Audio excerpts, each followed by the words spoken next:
नमस्कार, मैं हूं नीरज मिश्रा और आप देख रहे हैं देवभूमि।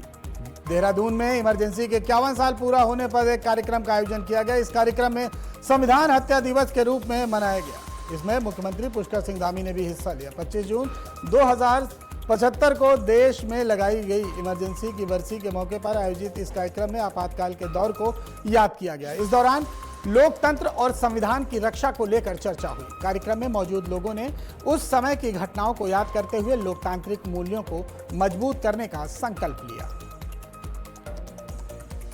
ठीक 51 वर्ष पूर्व सत्ता के अहंकार में डूबी उस समय की कांग्रेस की सरकार ने इस देश में संविधान की हत्या की, देश की आत्मा पर चोट की, लोकतंत्र पर ऐसा प्रहार किया था जिसकी टीस आज तक भी प्रत्येक भारतवासी के दिल में है।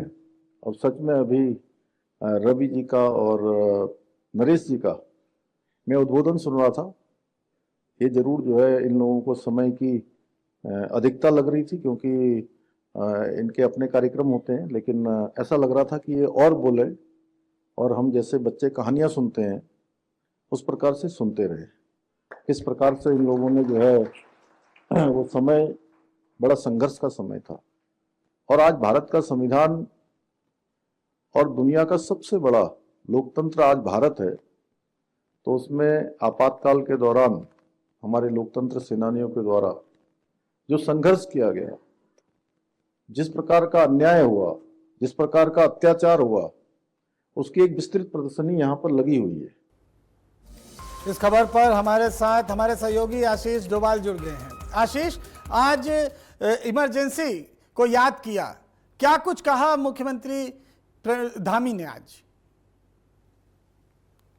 बिल्कुल नीरज, आज संविधान दिवस को जो इमरजेंसी लगाई गई, उसकी जो है जिस तरीके से हत्या की गई संविधान की, उसके बारे में आज कहीं ना कहीं मुख्यमंत्री पुष्कर सिंह धामी की मौजूदगी में एक कार्यक्रम देहरादून में आयोजित हुआ है। और कहीं ना कहीं उस दौर को याद किया गया है कि इमरजेंसी के दौरान किस तरीके से जो इंदिरा गांधी का शासन था, उस दौरान कैसे कैसे जो है लोगों को मीडिया पर भी जो है प्रतिबंध लगाया गया था। और उस दौरान क्या क्या जो दौर, उस दौरान इंदिरा गांधी का जो इमरजेंसी का दौर है उसे याद किया गया था। और उस दौरान की जो यादें हैं उसे ताजा किया गया। और कहीं ना कहीं भाजपा ने साफ आरोप लगाया कि कांग्रेस के जो प्रधानमंत्री रही इंदिरा गांधी, उन्होंने उनकी दमनकारी नीतियों से कैसे कैसे जो है देश गुजरा है। और आज भी उन काले दिनों को लोग याद करते हैं और कहीं ना कहीं उन बुरे दिनों को अभी भी उस दौर को देखते हैं कि किस तरीके से इंदिरा गांधी ने प्रेस से लेकर के संविधान से लेकर के सबकी जो है हत्या करके खुद जो है अपने पास सभी पावर लेकर के उन्होंने तमाम जो लगाए थे अपने कहीं ना कहीं नियम बनाए थे, वो कहीं ना कहीं उस दौर को याद किया गया आज। आशीष, मुख्यमंत्री ने इस बात का भी जिक्र किया कि वहां तमाम लोग जो मौजूद थे उन्होंने भी इमरजेंसी की यादों को ताज़ा किया। और इस बात को मुख्यमंत्री ने भी कहा कि हम लोग इसको बच्चों की तरह सुन रहे थे, जैसे कहानियां होती हैं। तो और क्या कुछ मुख्यमंत्री धामी ने इस बारे में कहा? बिल्कुल, सीएम धामी ने कहा कि उस दौरान का जो इमरजेंसी का दौर है वो कहीं ना कहीं एक काला अध्याय है देश के लिए। और जिस तरीके से जो इंदिरा गांधी ने नियम थोपे थे लोगों पर, अपनी जो तानाशाही एक तरह से दिखाई थी, उसको याद किया गया। और कांग्रेस की ये प्रवृत्ति रही है पहले से ही, कहीं ना कहीं उस ओर भी सीएम धामी ने इशारा किया कि कांग्रेस की जो नीतियां रही है पहले से ही ऐसी नीतियां रही है जो समाज के खिलाफ रही थी। आशीष, आप हमारे साथ जुड़े रहिएगा। अगली खबर में फिर आपसे डिटेल लेते हैं। हरिद्वार में खानपुर के पूर्व विधायक कुंवर प्रणव सिंह चैंपियन एक बार फिर से चर्चा में हैं। यहां ओवरटेक को लेकर हुए विवाद के बाद उन पर जाति सूचक गालियां देने और धमकी देने का आरोप लगा है। मामले का वीडियो सोशल मीडिया पर वायरल होने के बाद पुलिस ने शिकायत और वीडियो के आधार पर मुकदमा दर्ज कर जांच शुरू कर दी है। वहीं दूसरे पक्ष ने भी वाहन से टक्कर मारने और अभद्रता करने का आरोप लगाया है। पुलिस का कहना है कि पूरे मामले की निष्पक्ष जांच की जा रही है। जांच में सामने आने तथ्यों के आधार पर आगे की भी कार्रवाई की जाएगी। इस खबर पर भी हमारे साथ हमारे सहयोगी आशीष जुड़ गए हैं। आशीष, क्या पूरा मामला है, चूंकि अक्सर विवादों में रहते हैं चैंपियन प्रणव सिंह?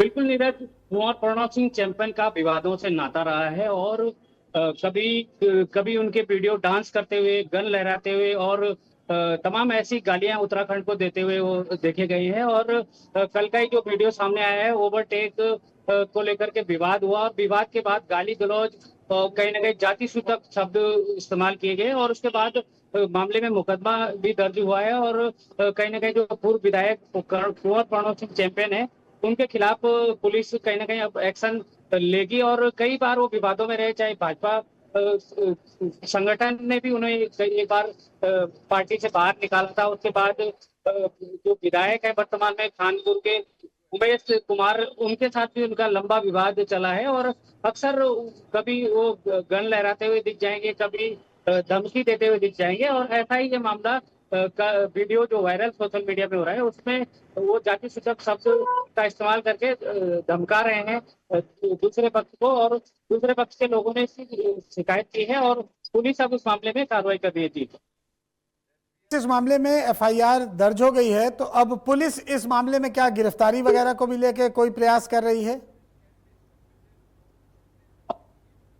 बिल्कुल, पुलिस कहीं ना कहीं मामले की जांच कर रही है और जो वीडियो वायरल हो रहा है उसके आधार पर मुकदमा दर्ज कर लिया गया है।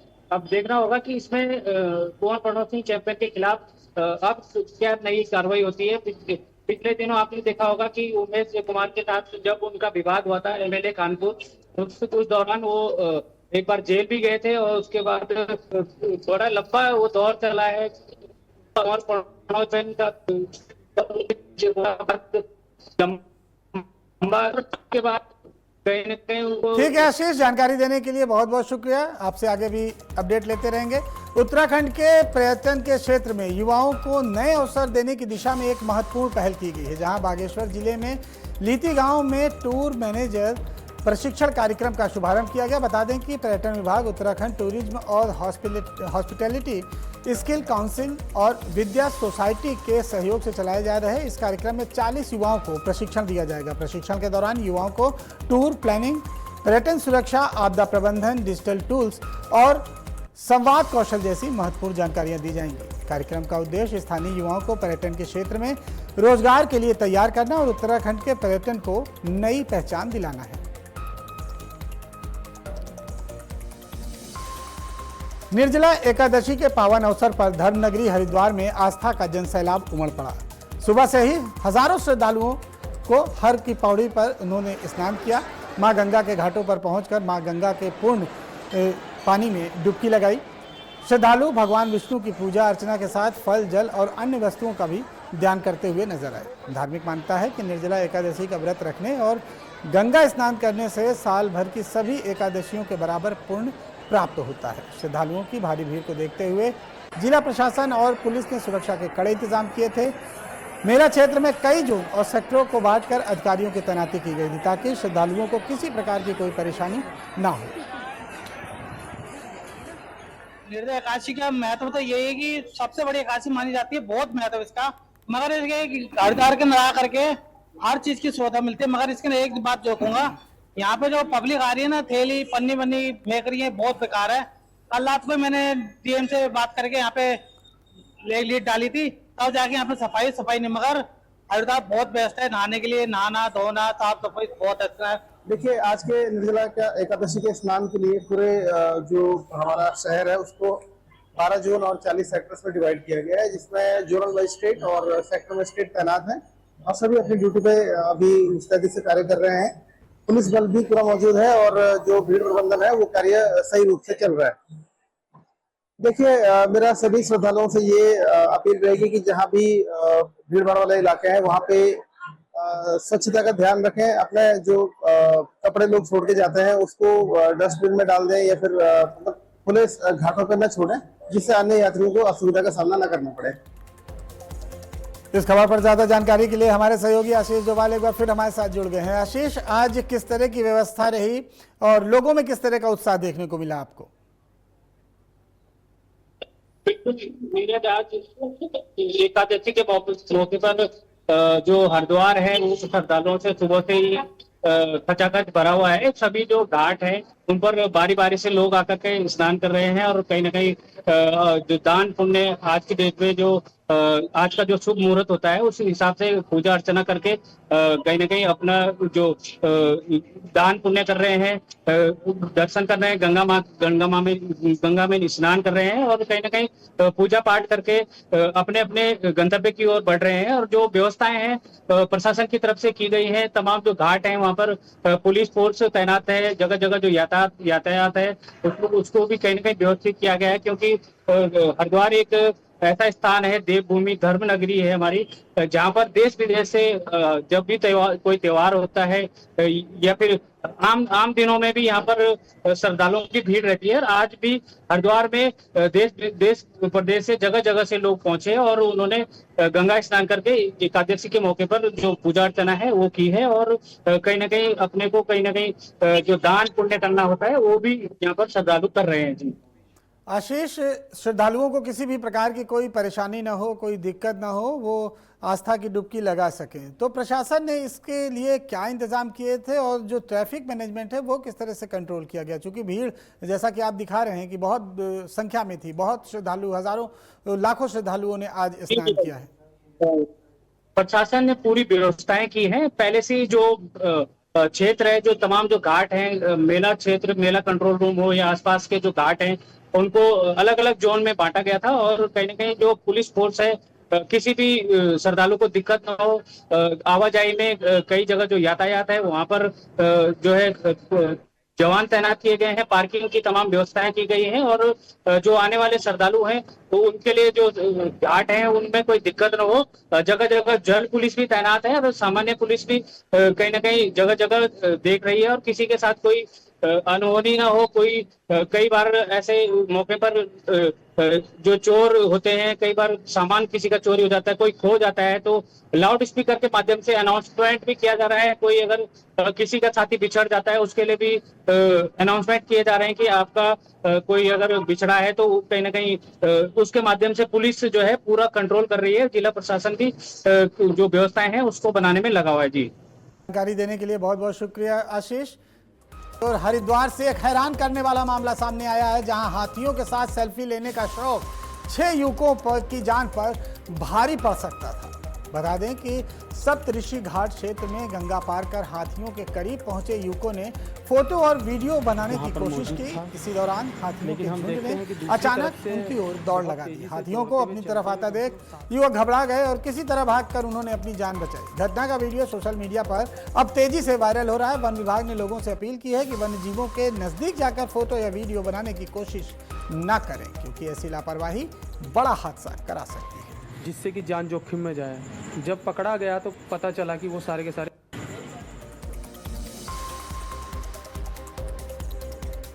देहरादून पुलिस का नशा तस्करों के खिलाफ अभियान लगातार जारी है। ऑपरेशन प्रहार के तहत दून पुलिस ने अलग अलग थाना क्षेत्रों में कार्रवाई करते हुए 2 शातिर नशा तस्करों को गिरफ्तार किया है। पुलिस ने आरोपियों के कब्जे से 740 ग्राम अवैध चरस और 1 किलो 203 ग्राम अवैध गांजा भी बरामद किया है।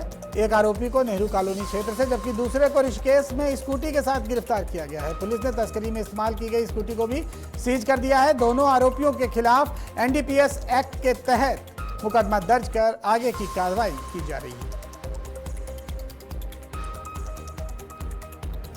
उत्तराखंड की एकल महिलाओं और बेटियों के लिए बड़ी खुशखबरी है। यहां कैबिनेट मंत्री रेखा आर्या ने अधिकारियों को निर्देश दिए हैं कि स्वरोजगार योजना के तहत चयनित 211 एकल महिलाओं को जल्द से जल्द धनराशि जारी की जाए। मंत्री ने कहा कि पहले ही 484 महिलाओं को पहली किस्त दी जा चुकी है और अधिकांश महिलाएं अपना रोजगार शुरू कर चुकी हैं। वहीं इस वित्तीय वर्ष में 2000 महिलाओं को योजना का लाभ देने की तैयारी की जा रही है। और इसके अलावा 8 अगस्त महिला दिवस पर लीतू रतौली और आंगनबाड़ी सम्मान पुरस्कार भी दिए जाएंगे। उधर नंदा गौरा योजना के तहत हरिद्वार और उत्तरकाशी में 4000 से ज्यादा बालिकाओं के खाते में 19 करोड़ 22 लाख रुपए से ज्यादा की राशि डीबीटी के माध्यम से भेजी जाएगी। बढ़ते अगली खबर की ओर। उत्तराखंड में अगले साल विधानसभा चुनाव होने हैं, जिसको लेकर सभी पार्टियां अपनी अपनी तैयारी कर रही हैं और इसी को लेकर उत्तराखंड राज्य में सत्तासीन भारतीय जनता पार्टी के प्रदेश कार्यालय में बीते दिन 22 प्रकोष्ठों की बैठक प्रदेश अध्यक्ष महेश भट्ट और मुख्यमंत्री पुष्कर सिंह धामी की अध्यक्षता में हुई। इस दौरान प्रदेश अध्यक्ष महेंद्र भट्ट ने बताया कि भारतीय जनता के 7 मोर्चों की बैठक के बाद आज 22 प्रकोष्ठों की बैठक थी, जिसमें सामाजिक राजनीतिक क्षेत्र से जुड़े हुए तमाम कार्यकर्ताओं ने अपने अपने विचार रखे। उन्होंने बताया कि भारतीय जनता पार्टी चुनाव के लिए पूरी तरह तैयार है और हर प्रकोष्ठ की सामाजिक क्षेत्र में हमारी पकड़ है। और इसके अलावा उन्होंने ये भी कहा कि आने वाले दिनों में रुद्रपुर, काशीपुर, हरिद्वार और देहरादून में भी अलग अलग प्रकोष्ठों की बैठक की जाएगी। भारतीय जनता पार्टी के 7 मोर्चे और उत्तराखंड का 22 प्रकोष्ठ है। मोर्चों की बैठक के बाद आज हमारे 22 प्रकोष्ठों की बैठक थी। प्रकोष्ठों की गतिविधियां भी बड़ी महत्वपूर्ण होती है। सामाजिक क्षेत्रों में अलग आयाम होते हैं, उन क्षेत्र जुड़े हुए लोग भारतीय जनता पार्टी जुड़े, इसके लिए प्रकोष्ठों का गठन किया हुआ है। हमने चुनाव की दृष्टि से सभी प्रकोष्ठों को एक्टिव किया हुआ है और सभी प्रकोष्ठों के कार्यक्रम हमने अक्टूबर माह तक के कार्यक्रम बनाने हैं। अभी हमारे प्रकोष्ठों की जिला स्तरीय जो कमेटी है उसकी बैठक अलग से होंगी, जो 4 स्थानों पर हम लोग करेंगे। रुद्रपुर, काशीपुर, हरिद्वार और देहरादून 4 स्थानों पर हमने 6 प्रकोष्ठ अलग से बुलाया है, जिसमें तब जिला संयोजक और जिले के 2 सह संयोजक भी उस बैठक में उपस्थित रहेंगे। पूरी तरह पार्टी चुनाव के लिए तैयार है और अपने हर प्रकोष्ठ को जो चुनावी गतिविधियों के साथ साथ सामाजिक गतिविधियों में भागीदारी हो, इसकी चर्चा हमने आज की बैठक में की है।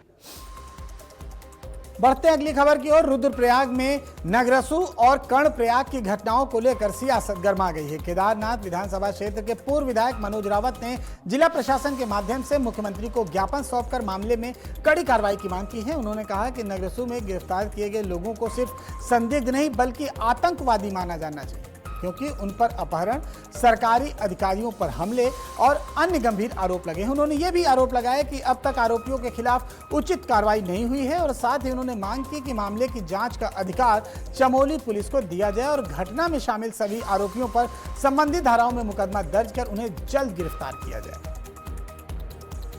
हमारे जिला अध्यक्ष कुलदीप सिंह कंडारी जी के नेतृत्व में नगरासू ही नहीं, कर्णप्रयाग वाली घटना और नगरासू की घटना, जिस घटना से पूरे राज्य का, नगरासू की घटना से तो राज्य के प्रत्येक नागरिक का शर्मिंदगी से सर झुक गया है। उस घटना के विरोध में हमने मुख्यमंत्री जी को जिलाधिकारी रुद्रप्रयाग के माध्यम से ज्ञापन दिया है। ज्ञापन में हमने 2-3 बातें लिखी हैं, 2-3 मांगे हमारी।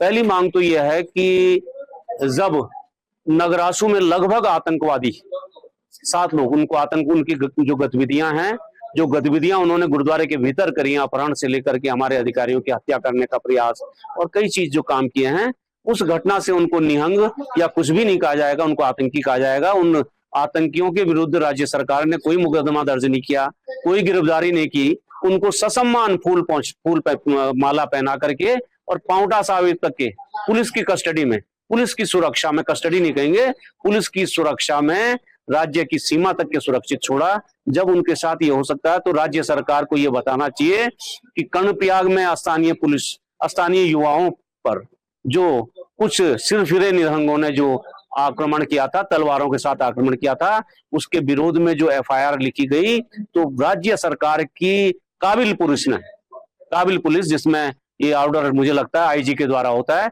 एक जिले से दूसरे जिले ट्रांसफर करना विवेचना को, उन्होंने किस आधार पर इस विवेचना को हरिद्वार ट्रांसफर किया। हमारी मांग यह है कि उस विवेचना का अधिकार चमोली की ही पुलिस को दिया जाए। अगली खबर हरिद्वार से है। यहाँ ई रिक्शा कारोबारियों पर प्रशासन ने सख्ती शुरू कर दी है। जहाँ नियमों की अनदेखी कर वाहन बिक्री करने वाले डीलरों के खिलाफ परिवहन विभाग ने बड़ा अभियान चलाया है। जांच के दौरान कई शोरूम में दस्तावेजों की कमी और अनियमितताएं सामने आई हैं, जिसके बाद 3 ई रिक्शा डीलरशिप को तत्काल सील कर दिया गया है। वहीं 4 अन्य प्रतिष्ठानों को नोटिस जारी किया गया है। अधिकारियों ने साफ कहा है कि बिना वैध ट्रेड सर्टिफिकेट और जरूरी दस्तावेज के वाहन कारोबार करने वालों पर आगे भी कार्रवाई जारी रहेगी। देखिए, जिलाधिकारी महोदय के निर्देशों के क्रम में हमारे यहाँ जितने भी ई रिक्शा डीलर हैं उनकी जांच की कार्रवाई की गई थी, उनके डीलरशिप्स की, और उनके ट्रेड सर्टिफिकेट जांचे गए, उनके द्वारा जो एडवांस टैक्स पे किया जाता है वो जांचा गया। उनके यहाँ पे सेफ्टी मेजर्स लगे हुए हैं या नहीं लगे हुए हैं, ये जांचा गया। इस क्रम में जो ऐसे 3 इनफैक्ट जो डीलरशिप्स थे उनको सील किया गया और 4 डीलरशिप्स ऐसे थे जो कि हमारी कार्रवाई को देखते हुए उन्होंने शटर्स बंद कर दिए थे।